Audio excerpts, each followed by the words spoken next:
Olá, sétimo ano, tudo bem com vocês?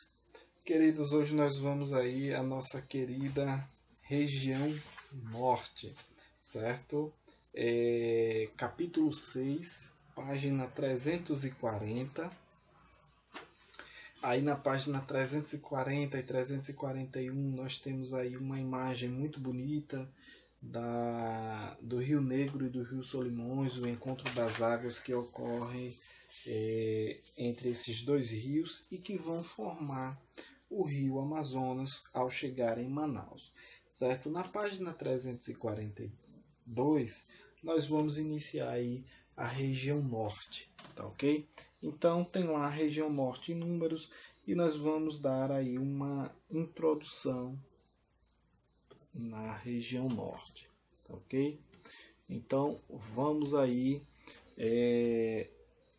a região norte com cerca de 3.800 e 3 milhões, perdão, 3.851 quilômetros, 851.557 quilômetros quadrados. A região norte do Brasil é a mais extensa das regiões brasileiras, correspondendo a pouco mais de 45% do território nacional. Então, só a região norte vai ser aí quase metade do território brasileiro, certo? Então, nós vamos ter aí uma total, uma quase que totalidade aí ali na região norte do território brasileiro. Se somado aí o norte com o nordeste, vai dar aí mais de 70% do território nacional, né? Vai dar aí quase 80%. Então é uma área muito grande, certo? O norte do Brasil é onde vai estar aí esse território praticamente todo, porque ao sul ele vai afunilando, certo?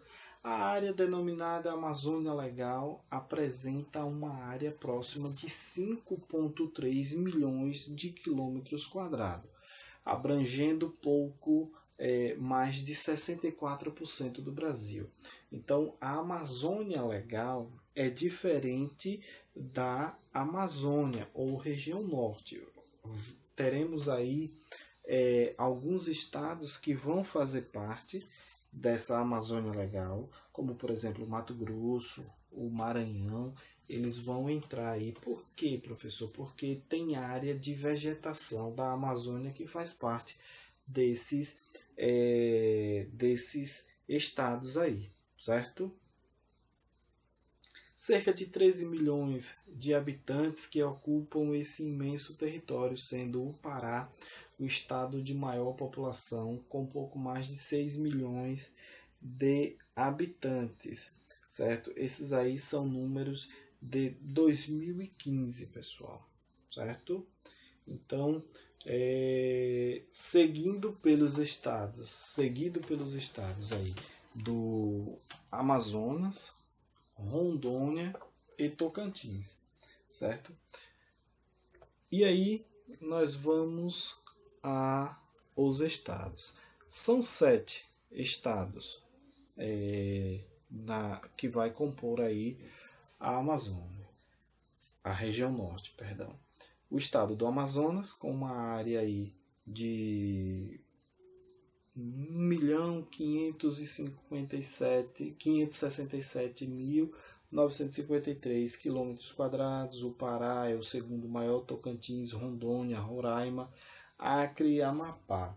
Seguindo essa mesma sequência aí, nós vamos ter aí como o estado mais populoso o Pará, segundo o Amazonas, terceiro nós vamos ter aí Rondônia, depois Tocantins, e aí nós vamos para o Acre, Amapá e Roraima, o menos populoso, certo? E aí nós vamos ter os estados aí com população urbana. A maior população urbana vai estar aí no Amapá, certo? O Amapá vai ter 80,9%, 81% da sua população urbana. Segundo o Amazonas, com um pouco mais de 71% aí da sua população urbana. O estado com menor índice de população urbana aí nessa região toda vai ser o Tocantins, 57,6% aí da população urbana. A menor densidade demográfica vai estar aí em Roraima, certo? E aí nós vamos ter aí agora a posição geográfica do Brasil. Essa posição geográfica aí a posição geográfica da região norte. Você pode verificar aí que a região norte ela vai possuir uma região de fronteira imensa, principalmente com países da América do Sul, certo? É a maior região de fronteira que o Brasil vai ter com países, certo, estrangeiro, Bolívia, Peru, Colômbia, Venezuela, Guiana, Suriname, Guiana Francesa e tem Guiana Francesa e Suriname. Então esses 7 países aqui vão ser aí as fronteiras com o Brasil, né? Nessa região norte. Esses 7 países. Então vai ser a maior área de fronteira internacional do Brasil é a região norte. A região centro-oeste vai ter aí uma fronteira com 2 países. Bolívia, que é o maior país com fronteira com o Brasil, é a Bolívia, a maior região de fronteira, e Paraguai. Região sul, Paraguai, Argentina e Uruguai. Então a região norte, isoladamente, é a maior região de fronteira e com o maior número de países também, certo? Aí nós temos o Brasil, ele é cortado pela linha do Equador, certo? A linha do Equador corta aí o norte do Brasil, então nós temos aí 7% do território brasileiro lá em cima, na região, no hemisfério norte, e os outros 93% no hemisfério sul. E o relevo da região norte. A planície amazônica é mais ou menos 100 mil quilômetros quadrados de uma estreita faixa de terras mais baixa da região. Então é uma planície extensa, né? Mais ou menos 100 mil quilômetros quadrados é uma área gigantesca. E essa área aí praticamente nessa região nós vamos ter aí terras alagadas, com os baixos planaltos da Amazônia Oriental, são encontrados no setor oriental do Amazonas e em toda a extensão ao longo do rio Amazonas, no Pará. As depressões estão na parte ocidental, ou seja, na parte oeste do Baixo Amazonas, e as depressões marginais sul e norte amazônico no Pará. Os planaltos residuais norte-amazônicos, que ocupam as regiões fronteiriças com as Guianas e Venezuela. Nós temos aí na direção sul, temos também os planaltos residuais sul-amazônicos, com menos altitude e formas mais suaves, ou seja, com uma altura menor, uma altitude menor aí nessas formações, certo? E aí nós vamos ver aí o perfil topográfico da região norte. Aí nós temos aqui os planaltos residuais do norte amazônico, certo? As depressões marginal do norte amazônico, vem do planalto e cai em uma depressão. Isso aqui seria uma depressão. E aqui nós vamos ter os planaltos amazônicos oriental, bem desgastados. Os planaltos residuais também bem desgastados. Nós vamos ter aqui essa área de planície, certo? Essa área de planície aqui. E essa depressão marginal. Observe que nas margens nós vamos ter aí, na área de planície, nós vamos ter essas depressões marginais ao sul amazônico, certo? Então esse seria o perfil do rio.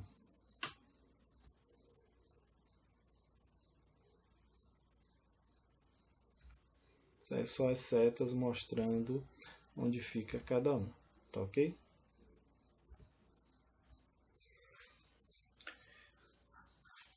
E aí nós vamos ter agora a hidrografia da região norte, certo? Aí é uma imagem do rio, e o rio Amazonas, que é formado aí pelo encontro das águas do Rio Negro e Solimões. Mas a bacia do rio Amazonas é uma outra coisa. A peculiaridade dessa bacia está no fato do rio Amazonas ter suas nascentes nos Andes, nevado, que descongelam na primavera e verão austral, ou seja, na primavera e verão do norte, eles começam o degelo. E quando lá é primavera e verão, aqui é outono e inverno, certo? E o período de chuva aí na outra margem que vai influenciar essa hidrografia do rio Amazonas será no período de primavera e verão daqui. Então, quando aqui for primavera e verão, lá é outono e inverno. Então, meus queridos, isso quer dizer que o rio Amazonas ele vai ter dois períodos de cheia. A cheia que é proveniente do período de degelo lá dos Andes e a cheia que é proveniente do período das chuvas aqui no Brasil, certo? No Brasil e nos países aqui da América do Sul, da parte do hemisfério sul, que vão fornecer água para esse rio. Os afluentes da margem esquerda sofrem um regime de chuvas tropicais, que engrossa o volume de águas nos meses do verão boreal, ou seja, no meio do ano. No verão austral, ou seja, no verão do norte, ele vai ter essa descarga advinda do degelo dos Andes. No verão do sul, pelas chuvas de verão que chegam na região central do Brasil, certo? A estação chuvosa na região central do Brasil é o período do verão, certo? O período de chuva lá é período de seca. Seca e temperaturas reduzidas, baixas. Os afluentes da margem direita igualmente recebem chuvas tropicais austral, que ocorrem no fim do ano. Então nós vamos ter aí esses períodos de cheia, 2 períodos de cheia aqui na região do rio, certo? É um rio pluvio-nival, certo? Ele vai ser abastecido tanto por degelo de neve como por rios também. Então aqui é só a questão lá que ele explica, né? Essas margens aí, ó. Aqui, ó, o afluente da margem esquerda, nascente dos Andes, e a margem direita, certo? Aqui é dos Andes, margem direita, margem esquerda. Isso aí são os tipos climáticos que irão alterar essa formação aí. O clima é denominado do tipo equatorial. Equatorial por quê? Porque é cortado pelo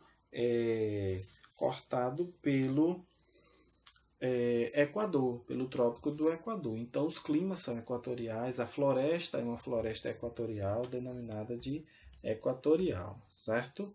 Então caracteriza-se pela alta temperatura média mensal sempre superior a 20 graus e amplitude térmica muito baixa, em torno de 2 e 3 graus. Então vai ter temperaturas elevadas durante o dia e durante a noite, muita precipitação, uma variação entre a temperatura máxima e a mínima é muito baixa, apresenta chuvas regularmente distribuídas o ano todo. O setor mais ocidental, ou seja, mais a oeste, onde atua com muita frequência a MEC, massa equatorial continental, a pluviosidade ultrapassa a marca de 2.500 milímetros ao ano, então é muita chuva aí nessa região. Aproximando-se aos limites sul e norte da região amazônica, surgem características do clima tropical, com seca muito bem definidas nos seus momentos de inverno. A classificação de Köppen é do tipo AM e AF. Isso aí é uma classificação para esse tipo climático aí, certo? A mais espetacular formação vegetal do planeta. Nessa região aí, nós vamos ter uma vegetação exuberante aí. Nós vamos ter aí a floresta, a maior floresta equatorial ou tropical, né? Alguns chamam de floresta tropical porque ela está dentro dos trópicos. A maior floresta equatorial do planeta, a maior biodiversidade do planeta está nessa região. E a maior bacia hidrográfica também, certo? Então, a região norte é denominada é o domínio da floresta equatorial amazônica. Nesse domínio dessa floresta equatorial amazônica, nós vamos ter uma vegetação heterogênea, higrófila, ou seja, habituada a uma região com muita disponibilidade hídrica. São plantas vegetais habituados a uma bastante disponibilidade de água. Latifoliada, folhas largas, perene, as folhas não caem nas estações, dividida em 3 tipos diferentes: a mata de igapó, a mata de várzea e a mata de terra firme ou seca, ou caeté, certo? Essa mata de igapó, ela permanece constantemente alagada, certo? É aquela mata que permanece alagada o tempo todo. Um exemplo dela aí, nós podemos ver aí a formação, por exemplo, de capins, ervas e algumas espécies de palmeiras, seringueiras, perdão. Aí a mata de igapó. A mata de igapó é a vegetação composta por arbustos, cipós.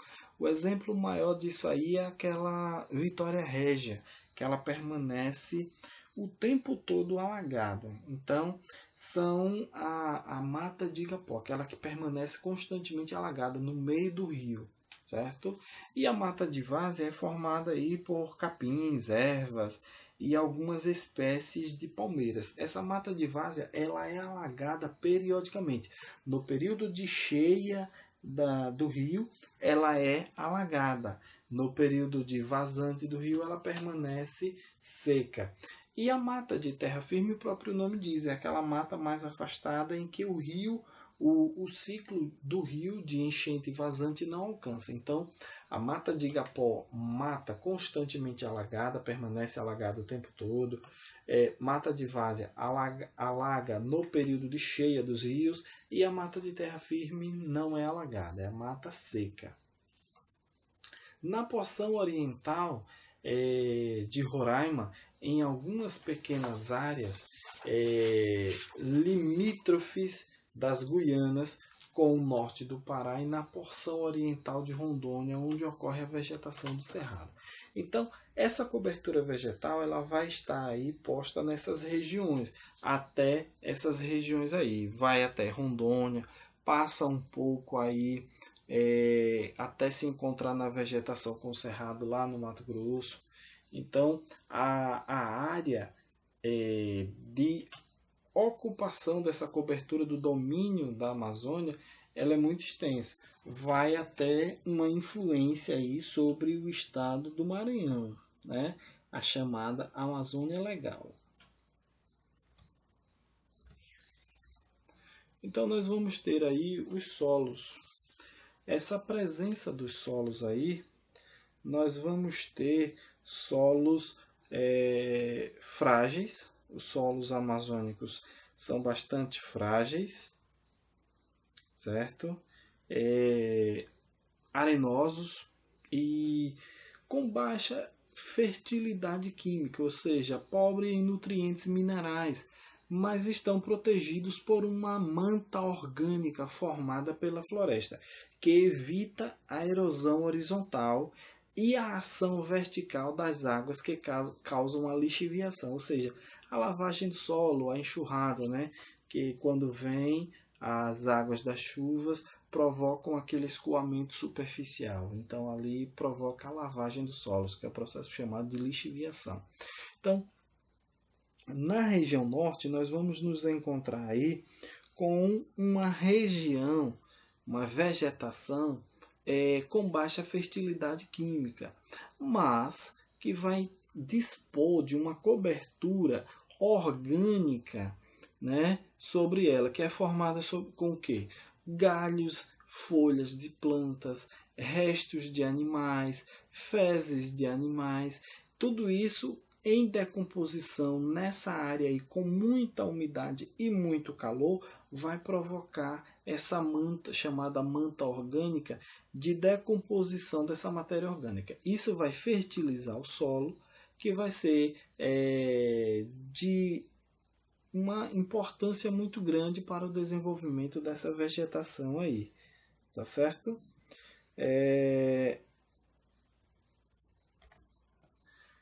A população da Amazônia. Essa população da Amazônia, o quadro humano da Amazônia é marcado por pequena população absoluta e relativa. Na região norte, nós vamos ter aí um pouco mais de 13 milhões de habitantes.